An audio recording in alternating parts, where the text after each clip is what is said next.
네, 안녕하십니까. 더불어민주당 국민소통위원회 1일 브리핑 하겠습니다. 함께 하신 국민소통위원장 전용기 의원입니다. 4월 28일 월요일 주간 민주파출소 제보 및 주요 대응 현황 브리핑 하겠습니다. 4월 25일부터 27일 사이에 3,200명의 방문이 있었고 1,500건의 제보가 접수됐습니다. 매체별로는 SNS 24.38 가장 높은 수치를 기록했고 네이버는 22.69%이고요. 유튜브는 15.52%, 커뮤니티는 5.97%이지 현수막은 3.48%로 이어지고 있습니다. 1,005건입니다. 방문 다시 하겠습니다. 3,200명의 방문과 1,005건의 제보가 접수됐습니다. 주요 제보 내용을 말씀드리겠습니다. SKT 유심 해킹 사건을 민주당과 결합시켜서 음모론을 유포한다는 제보가 있습니다. 4월 22일 해당 사건이 보도된 이후 4월 24일부터 SNS, 네이버, 커뮤니티 등을 중심으로 민주당을 겨냥한 음모론이 급속히 퍼지기 시작했습니다. 민주당 대선 후보 선출 시기와 맞물려 더욱 확산되고 있는 흐름입니다. 이번에 생성된 음모론은 크게 세 가지로 구분할 수 있습니다. 첫 번째로는 선거 자금 마련과 관련해서 2025년 4월 2일 강원도 옥계항에서 적발된 2톤 가량의 마약이 민주당의 돈줄이었다는 기존 음모론이 확장되면서 민주당과 민주당 대선 후보가 선거 자금을 마련하기 위해서 SK텔레콤의 해킹 사건을 일으켰다는 주장을 펴고 있습니다. 일부에서는 민주당 후보와 관련된 회사가 유심을 제작해 SK텔레콤으로부터 대금을 선지급받아 수백억 원의 자금을 유출했다는 허위 사실이 날조되고 있습니다. 둘째로는 제21대 대선의 부정선거를 위해 명부를 준비했다는 내용입니다. SK텔레콤 해킹 사건이 국민의 민감 정보를 해킹하여 부정선거를 준비한 것이라는 주장이 근거 없이 퍼지고 있습니다. 셋째로는 CBDC를 통한 공사나 관련 주장입니다. 이번 사건으로 교체할 유심에 중국 통제용 프로그램이 설치되어 있으며 이를 통해 중국이 대한민국을 집어삼키려 한다는 허무맹랑한 내용 또한 유포되고 있습니다. 두 번째로는 민주당 이재명 대선 후보에 대한 테러 예고의 글입니다.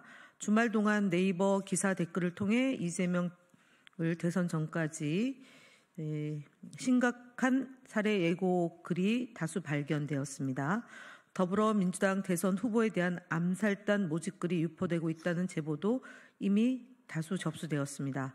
4월 22일 페이스북을 통해 과거 민주당 경선 후보 암살단 모집글을 게시했던 이용자가 경찰에 검거되었다는 사실을 인용하며 여전히 이재명 암살단 모집과 같은 글이 유포되고 있습니다.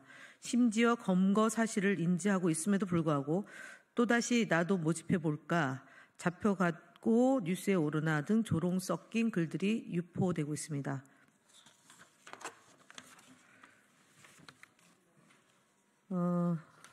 국민소통위원회 주요 현황 말씀드리겠습니다. 조작정보 근절을 위해 허위조작정보 대응특별위원회 구성이 완료되었습니다. 김동화 의원을 위원장으로 하는 허위조작정보 대응특별위원회가 4월 25일 조직 구성을 완료했습니다. 본 위원회는 부위원장을 그동안 1월 24일 공개 모집 이후에 국민소통위원회에서 조작정보 근절을 담당해왔던 10여 명의 공익변호사를 포함하여 17명의 공익변호사들로 구성되었습니다. 대선 일정을 앞두고 국민소통위원회 공익변호사단을 별도의 특별위원회로 확대 개편하여 활동하게 되었다는 점 말씀드리겠습니다. 유희림 방송통신심의위원장 사의 표명에 대한 입장을 밝히겠습니다. 4월 25일 유희림 방송통신심의위원장이 사의를 표명했습니다. 윤석열 정권 하에서 온갖 악행을 자행하던 유희림이 죄목이 하나 둘씩 확인되자 야반 도주한 셈입니다. 유희림 위원장에 대하여 사적 이해관계자들을 이용하여 2023년 9월경 방심위의 특정 보도에 대한 청부 민원을 사주했다는 의혹이 제기되고 있습니다. 유 위원장은 본인의 위법 사실을 감추려는 목적으로 국회 가방위 회의에 출석하지 않는 등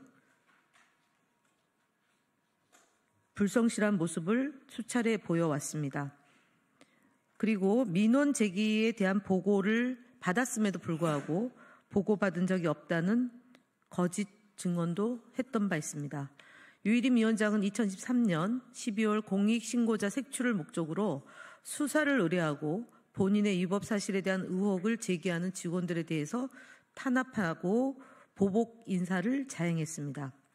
지난 3월 13일 국회 본회의에서 유일임의 즉각적인 사퇴를 촉구하는 결의안이 통과되기도 했습니다.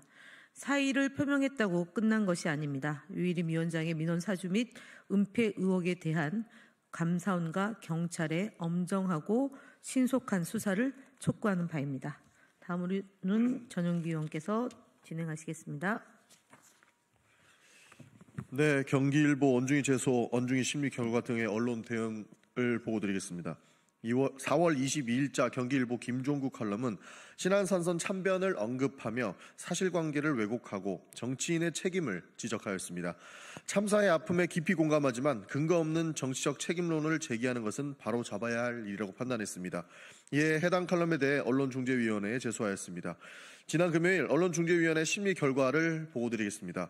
3월 20일자 더 퍼블릭에 주변인 연쇄 사망 이재명, 최상목 겨냥 몸조심하라, 김장겸 영화 아수라 연상 보도는 언론사 2회 불출석으로 인해 정정 및 반론 게재로 자동 합의 처리되었습니다.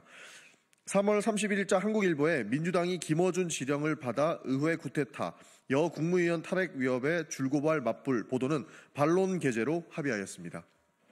5.18 민주화운동 관련 허위 영상 및 안정권 우회 채널 등에 대한 유튜브 대응 현황입니다.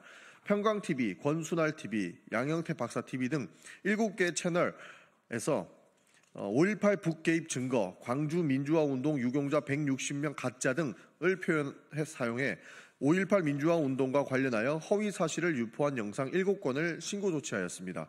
해당 채널들은 5.18 민주화운동을 둔갑이라고 칭하며 북한 공작원 490명 사망 등 허위 정보를 유포해 5.18 민주화운동 특별법 제8조를 위반하였으며 이는 사회 분열을 조장하고 선거 공정성까지 훼손하는 행위로 판단됩니다.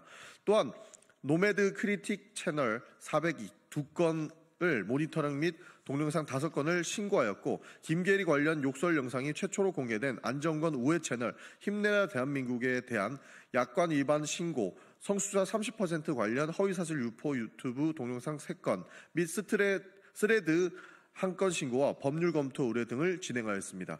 마지막으로 북한에게 뇌물 주는 경기도 평화부지사 관련 틱톡 비디오를 삭제했으며 선거 기간임을 고려하여 구글, 틱톡, 스레드 등 각 플랫폼 신고와 함께 법적 대응도 적극 추진하고 있음을 밝힙니다.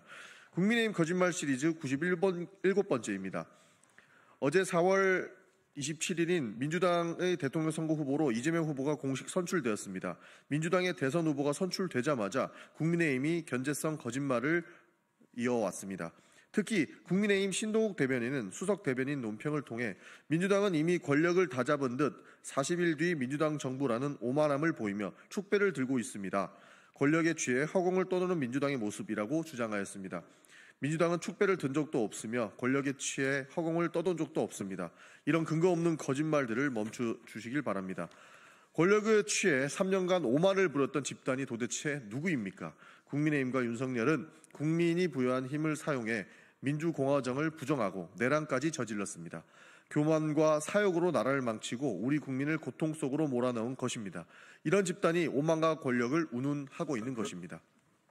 국민의힘 대선주자 거짓말 시리즈 20번째도 말씀드리겠습니다. 김문수 국민의힘 경선 후보는 4월 26일 국민의힘 2차 경선 사자토론에서 윤석열의 파면 사태에 대한 사과 의향이 있느냐는 안철수 후보의 질문에 계엄과 탄핵, 파면 과정에서 더불어민주당이 30명을 줄탄핵하고 예산을 전면 삭감하는 등 많은 원인이 있었다라고 주장하였습니다. 윤석열이 파면된 지 한 달이 다 돼가는 상황임에도 여전히 윤석열의 계엄과 탄핵을 민주당의 탓으로 돌리고 있습니다. 헌법재판소는 탄핵 선고문을 통해 국회의 입법, 예산안 등 권한 행사가 계엄 선포 당시 위기 사항을 발생시켰다고 볼 수 없고 국가 긴급권의 행사를 정당화할 수 없다는 점을 밝힌 바 있습니다. 또한 윤석열이 법률을 위반하여 이 사건 계엄을 선포함으로써 국가 긴급권 남용의 역사를 재현하여 국민을 충격에 빠뜨리고 사회, 경제, 정치, 외교 전 분야의 혼란을 야기하는 용납할 수 없는 중대한 법 위반을 저질렀다고 사태의 책임을 명확히 지적하기도 하였습니다. 그럼에도 김문수 후보는 헌법재판소의 판단을 전면으로 부정하며 국회의 정당한 입법 행위를 계엄의 원인으로 돌리고 있다고 보이는 겁니다. 김문수 후보는 현실과 동떨어진 인식과 거짓말로 국민의 눈을 가리는 행위를 중단하시길 바랍니다. 이상입니다.